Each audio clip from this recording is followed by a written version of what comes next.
There will probably be fewer, but I would say there will always be, except in the most bubbly of markets perhaps, but there will always be opportunities if you're not working with large amounts of money.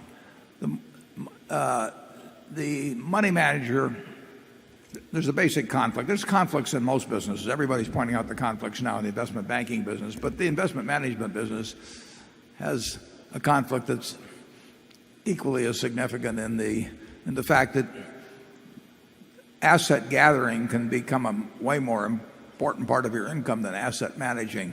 But if you manage moderate sums of money, I think there will always be opportunities to overperform. That doesn't mean lots of people are going to do it, but they will be out there.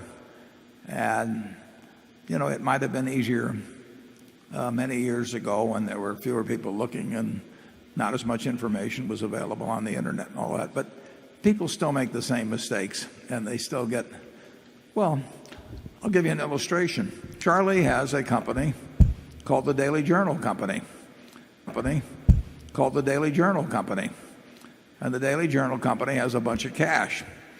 And it sat there with cash, and it sat there with cash. And I own 100 shares, which is all they'll let me own. And I got their annual report here a while back, and in their fiscal year of 2009, they never bought stocks before that I'd seen.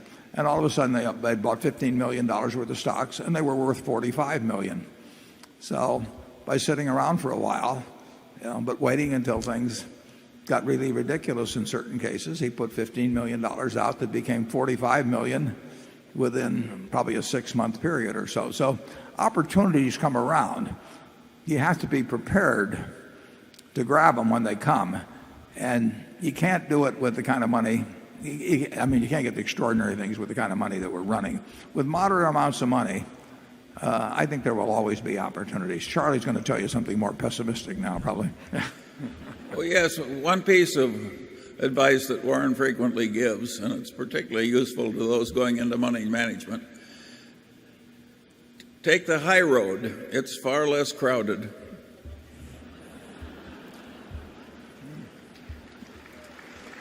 Yeah,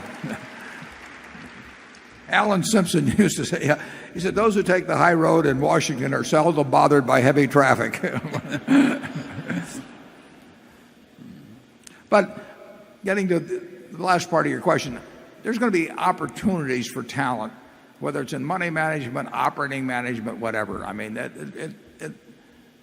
it's going to work. Money management, it's easier to scale up and easier to get into and all of that. So it was sort of my natural inclination in any event. I would not have wanted to work my way up to a plant superintendent and all that until I got a job at the top, about the time they were going to give me a gold watch. But there's opportunities in both places.